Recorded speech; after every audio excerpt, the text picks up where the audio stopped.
Hai sobat, gimana kabar kalian? Semoga disehatkan selalu dan banyak rezekinya, amin. Jangan lupa untuk berlangganan. Dengan Anda berlangganan, Anda menjadi orang pertama di channel ini yang memiliki hak istimewa. Pada kesempatan kali ini, Sabta Novel akan melanjutkan Sword of Coming episode 18. Jika kalian penasaran, yuk mari, kita masuk ke alur ceritanya.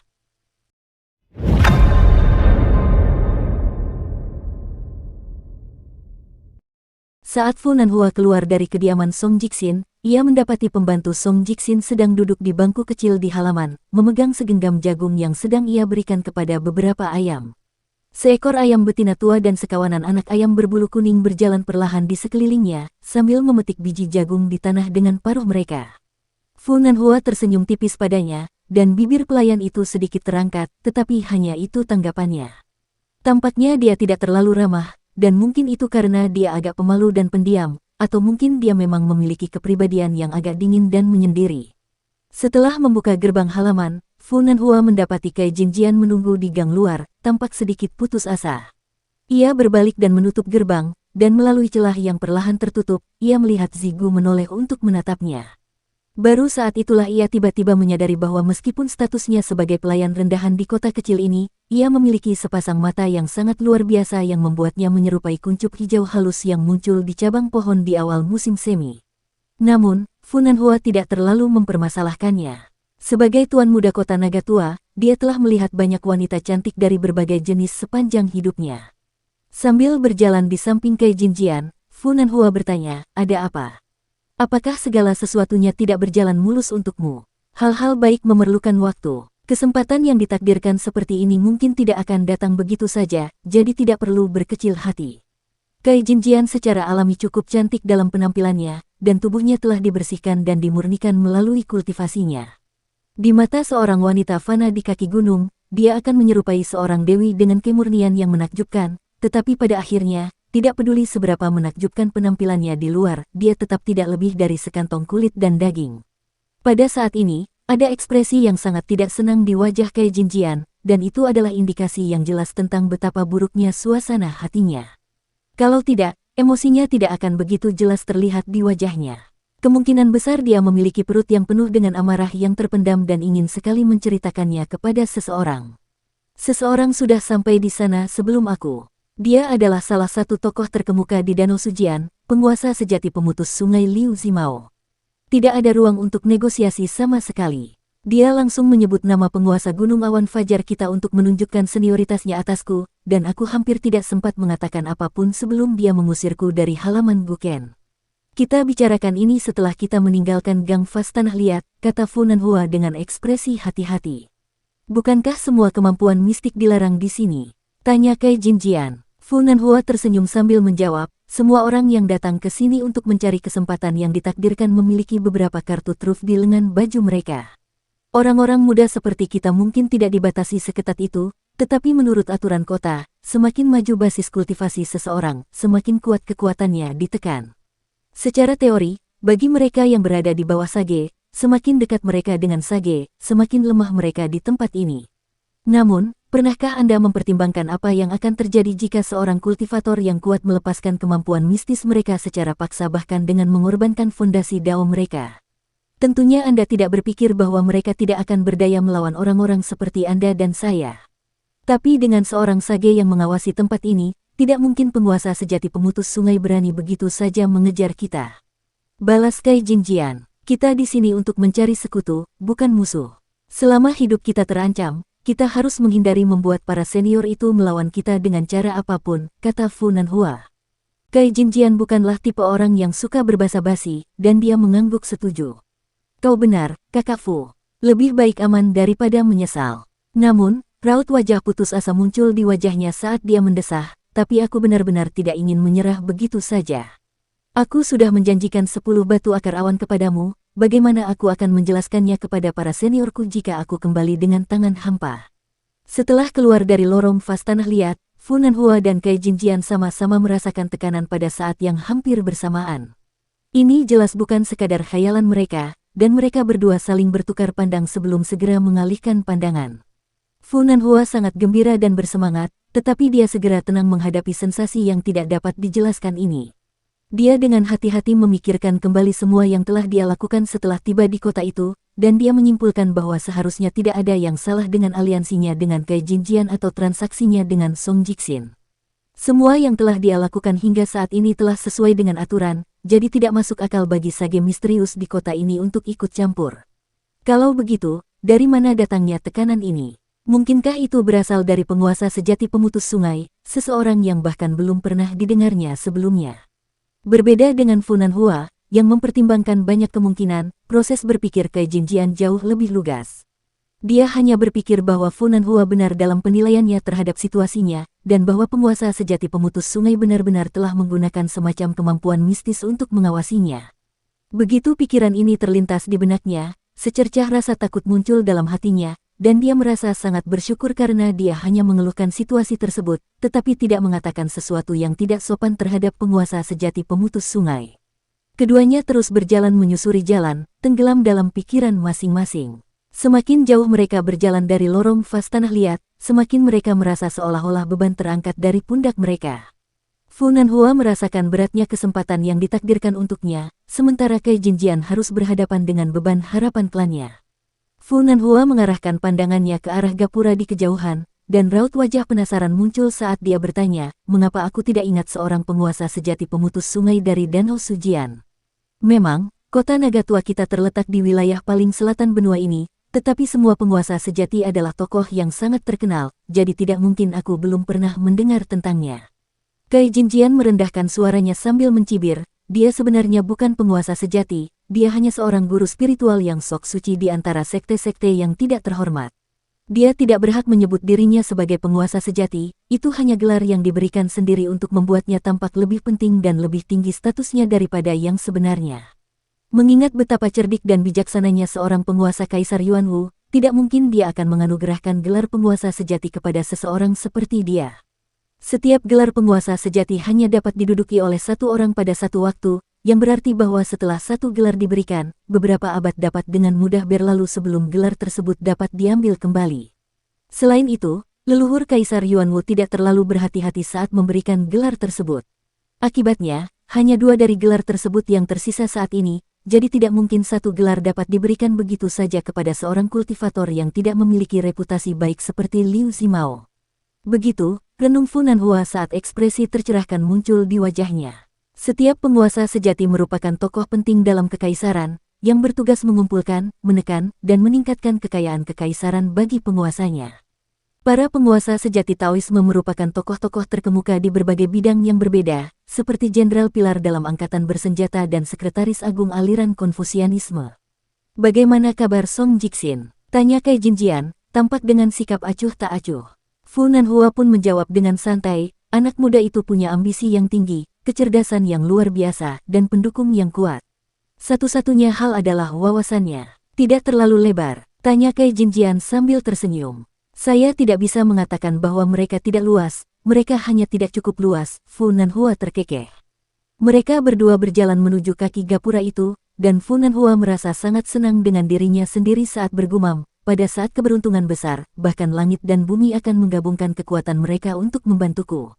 Sementara itu, Cai Jinjian menatap plakat yang bertuliskan ungkapan, jangan melihat keluar, dan ada perasaan hampa dan putus asa di hatinya, seolah-olah pencerahan yang telah diperolehnya di gang vas tanah liat sebelumnya telah dilucuti, membuatnya merasa sangat frustrasi.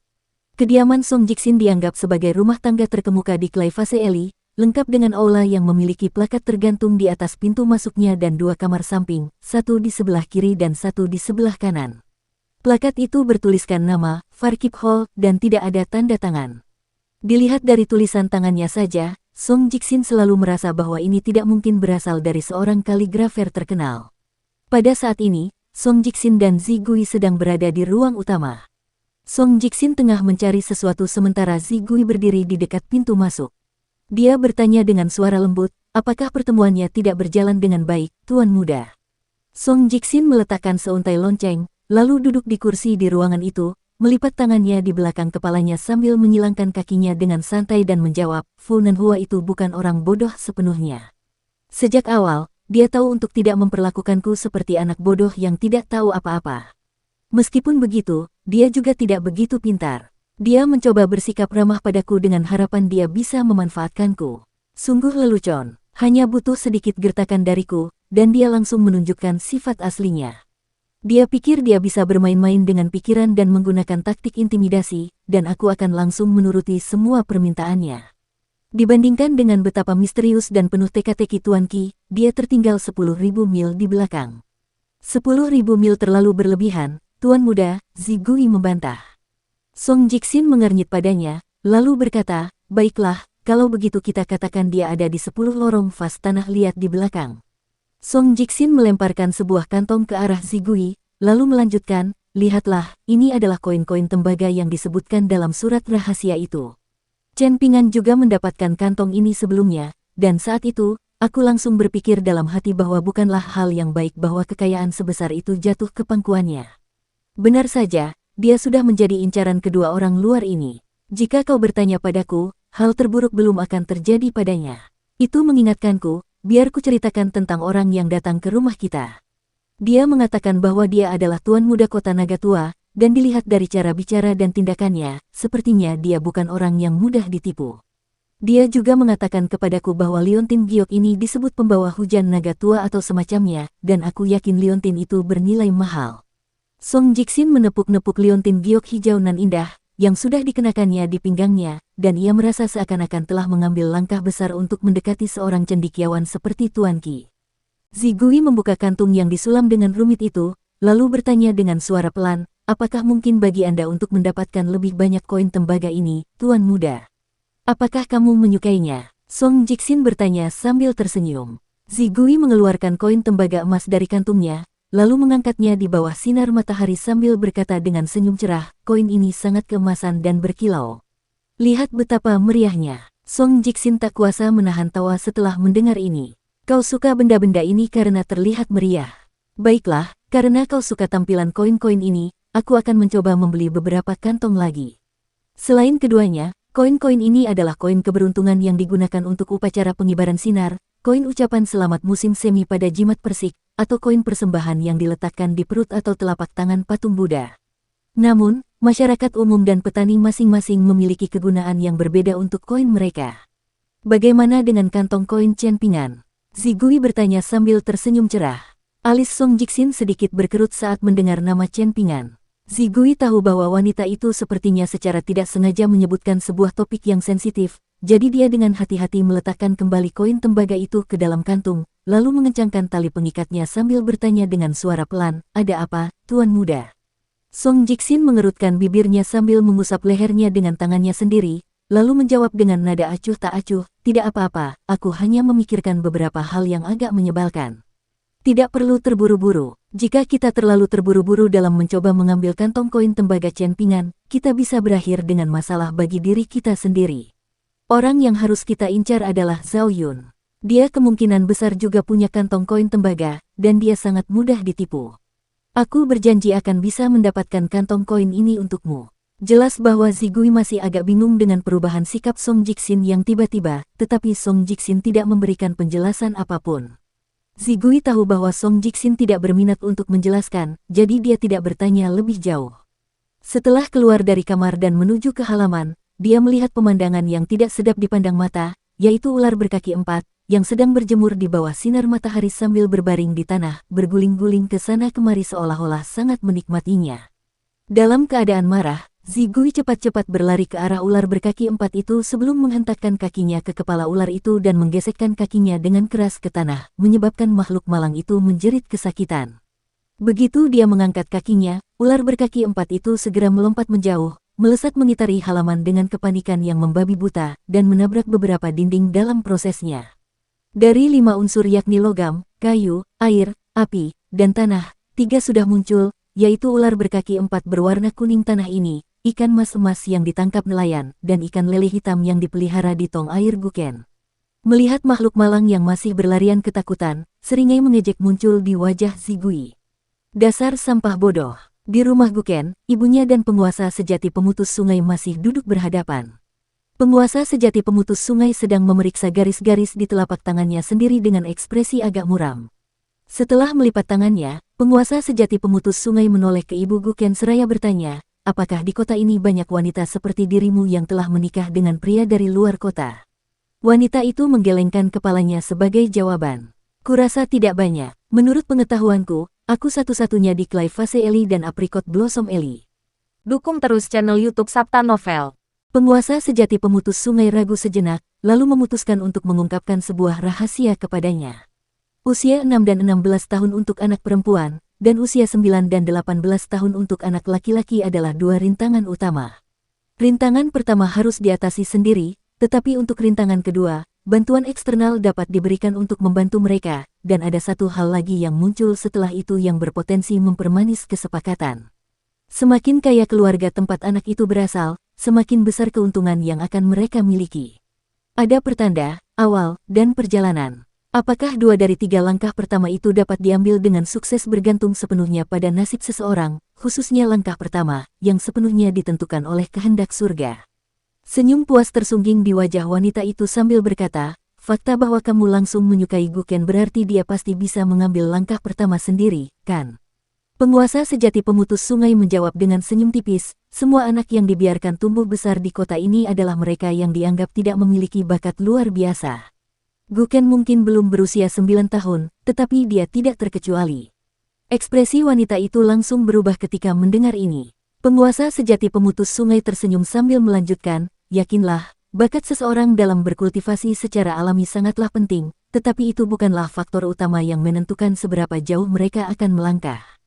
Jika para dewa menyukai seseorang, bahkan seekor anjing liar di pinggir jalan atau rumput liar pada akhirnya dapat memulai jalur kultivasi dan akhirnya naik ke surga. Pada kesempatan ini, kota tidak punya pilihan selain melanggar konvensi masa lalu dan mengizinkan begitu banyak orang luar masuk sekaligus. Betapapun bagusnya sebidang tanah pertanian, setelah dibajak dan dipanen tanpa henti selama ribuan tahun dan melalui berbagai cobaan berat di mana panen berlebihan dilakukan tanpa mempertimbangkan konsekuensinya, tanah itu pasti akan rusak dan menjadi tidak subur. Tempat ini akhirnya mencapai panen terakhirnya. Setiap kali seseorang akan meninggal dan mengalami kebangkitan singkat tepat sebelum akhir, energi, esensi, dan semangat mereka semua akan meningkat ke puncak yang belum pernah terjadi sebelumnya. Guken tengah diuntungkan oleh fenomena ini saat kita berbicara, dan ini merupakan peluang yang jauh lebih besar daripada yang dapat Anda bayangkan. Dengan berkah yang diberikan kepadanya, ia akan mampu melampaui semua anak di kota yang sebelumnya dianggap memiliki bakat lebih unggul darinya. Bibir wanita itu bergetar saat dia berusaha sekuat tenaga untuk menahan kegembiraannya, dan lapisan air mata terbentuk di matanya, memberinya sedikit daya tarik yang menggoda. Penguasa sejati pemutus sungai meliriknya, lalu melanjutkan, tentu saja, kamu juga tidak boleh terlalu serakah. Putramu bukanlah satu-satunya yang diberkati oleh fenomena ini. Sejujurnya, bahkan jika kita mengarahkan pandangan kita ke seluruh benua botol berharga timur, tidak ada satu orang pun yang memiliki hak istimewa untuk mengklaim berkat yang tak terduga seperti itu untuk diri mereka sendiri, dan jika orang seperti itu akan ada suatu hari nanti, maka mereka pasti belum lahir. Sudah cukup, aku sudah bahagia dengan apa yang kumiliki, gumam Ibu Guken dalam hati sambil mendekap erat tangannya di dada. Pikiran tentang Kaijinjian tiba-tiba muncul di benak penguasa sejati pemutus sungai, dan dia mencibir, dia begitu sibuk menyusun rencana hanya untuk mendapatkan beberapa hal materialistis sehingga dia sama sekali gagal menyadari apa yang benar-benar berharga. Dia benar-benar bodoh. Senyum kemudian muncul di wajahnya saat dia melanjutkan, namun, ini bukan kejutan. Orang-orang tua di Gunung Awan Fajar itu selalu berpikiran sempit dan tidak memiliki pandangan yang jelas. Kalau tidak, aku tidak akan bisa memanfaatkan kesempatan yang ditakdirkan ini di hadapan mereka. Dengan sumber daya yang sangat berharga dan hampir tidak ada habisnya yang mereka miliki, mereka seharusnya menikmati kekayaan dan kemakmuran, tetapi mereka telah jatuh ke titik di mana mereka sangat bergantung pada seorang junior untuk menjaga penampilan. Sungguh keadaan yang benar-benar menyedihkan. Di dalam rumah, Guken telah memukul dan menendang pintu selama beberapa waktu, dan dia naik ke atas bangku sehingga dia bisa melihat keluar jendela, memasang ekspresi menyedihkan saat dia memohon, "Ibu, tolong biarkan aku keluar. Aku berjanji akan patuh." Wanita itu menoleh ke arah penguasa sejati pemutus sungai, dan yang terakhir mengangguk pelan padanya. Barulah saat itulah ia membukakan pintu untuk putranya, dan menuntunnya ke halaman sambil memperingatkan dengan ekspresi tegas, "Kamu tidak boleh membuat masalah lagi, apa kamu mendengarku? Aku belum pernah memukulmu sampai hari ini, tetapi jika kamu berani terus tidak patuh, aku akan memukulmu lagi." Guken mengangguk sebagai jawaban sambil menundukkan kepalanya dengan ekspresi putus asa. Dia membawa bangku kecil untuk dirinya sendiri sebelum duduk di sana, membentuk segitiga dengan ibunya dan penguasa sejati pemutus sungai. Dia kemudian meletakkan dagunya di tangannya sambil bertanya, "Apa yang baru saja kamu dan pendongeng bicarakan? Aku tidak bisa mendengarmu dengan jelas dari dalam ruangan, bisakah kamu mengulangi apa yang kamu katakan sebelumnya?" Tiba-tiba, ekspresi River Severing True Lord berubah sedikit, dan setelah beberapa saat merenung, dia mengeluarkan mangkuk putih besar itu lagi dengan jentikan tangannya. Dia kemudian melihat ke dalam mangkuk dengan pandangan tidak yakin di matanya, dan dapat dilihat bahwa permukaan air di mangkuk itu beriak dan memercik tanpa henti. Pada saat yang sama, apa yang tampak seperti garis hitam berenang dengan cepat melalui mangkuk, kadang-kadang menabrak dinding mangkuk saat melakukannya. Orang tua itu bergumam pada dirinya sendiri ketika melihat hal itu, "Baiklah, aku akan membiarkanmu melakukan apapun yang kau inginkan." Demi mendapatkan murid ini, penguasa sejati pemutus sungai telah mencampuri apa yang terjadi di Clay Fase Eli sebelumnya sebanyak 3 kali, menghabiskan beberapa dekade basis kultivasinya dalam proses tersebut. Pertama kali adalah ketika Kai Jinjian menginjak tumpukan kotoran anjing, dan terakhir kali adalah ketika dia menggunakan teknik rahasia untuk menanamkan keyakinan palsu bahwa dia telah mencapai pencerahan. Di luar kota, hal ini mustahil dilakukan. Bahkan seorang penguasa sejati Taoisme yang sejati tidak akan berani melakukan hal seperti ini. Namun, di kota ini, Kai Jinjian tidak berbeda dengan manusia biasa, dan itulah sebabnya penguasa sejati pemutus sungai mampu memanipulasinya sejauh ini, meskipun dengan pengorbanan yang sangat besar bagi dirinya sendiri. Kejadian kedua adalah yang paling halus dari ketiganya, tetapi juga yang paling indah, dan bahkan penguasa sejati pemutus sungai sendiri tidak dapat menahan perasaan seolah-olah kejadian itu berasal dari percikan inspirasi ilahi.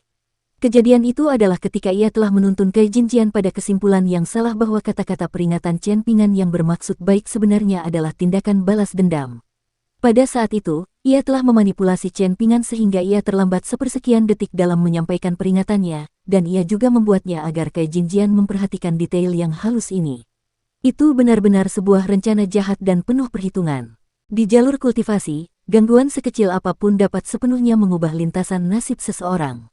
Sementara itu, Ibu Guken menyaksikan dengan ekspresi tegang, karena takut kalau penguasa sejati pemutus sungai akan menyampaikan kabar buruk. Tepat pada saat ini, seringai tipis muncul di wajah penguasa sejati pemutus sungai, dan dari sudut matanya, dia dapat melihat Guken diam-diam bangkit berdiri sebelum berlari menuju gerbang secepat yang dia bisa, yang membuat ibunya sangat terkejut dan ngeri.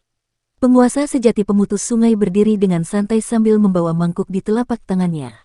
"Muridku, izinkan aku menunjukkan kepadamu betapa luasnya dunia ini sehingga kamu tahu tempatmu di dalamnya. Jika tidak, ketidaktahuan dan ketidakpatuhanmu dapat menyebabkan kehancuran kita berdua suatu hari nanti." Ibu Guken tiba-tiba tak sadarkan diri dan jatuh ke tanah, sedangkan penguasa sejati pemutus sungai tiba-tiba mengayunkan lengannya ke udara. Detik berikutnya, Guken baru saja akan mencapai gerbang ketika ia tiba-tiba tersandung dan jatuh ke tanah. Ia segera menyadari bahwa ada sesuatu yang tidak beres, dan ia melihat sekeliling dengan ekspresi bingung, lalu menoleh ke pendongeng tua itu sambil bertanya, "Tempat apa ini?" "Kita ada di dalam mangkuk," jawab penguasa sejati pemutus sungai dengan tenang sambil menggenggam kedua tangannya di belakang punggungnya. Guken menjadi semakin bingung setelah mendengar ini, namun penguasa sejati pemutus sungai tiba-tiba berteriak, "Bangun!" Guken secara refleks bangkit berdiri, dan berdiri diam di tempat. Ia mendapati dirinya seolah-olah berdiri di tepi tebing dengan lautan awan luas di kejauhan tepat di depannya. Matanya kemudian terbelalak karena terkejut saat dia melihat sebuah tubuh besar bergerak perlahan di tengah awan dan kabut. Akan tetapi, makhluk itu begitu besar sehingga dia tidak dapat melihat keseluruhan tubuhnya. Dia sangat ketakutan dengan ini, dan dia segera mencoba untuk mundur selangkah, tetapi penguasa sejati pemutus sungai malah menekan telapak tangannya ke belakang kepalanya sambil memerintahkan dengan suara tegas, "Diam. Jika kamu mundur sekarang, kamu akan kesulitan untuk membuat kemajuan dalam kultivasimu di masa depan." Air mata segera mengalir di wajah Guken, dan meskipun dia selalu bersikap tidak terkendali, dia sangat ketakutan hingga dia bahkan tidak berani menangis dengan suara keras.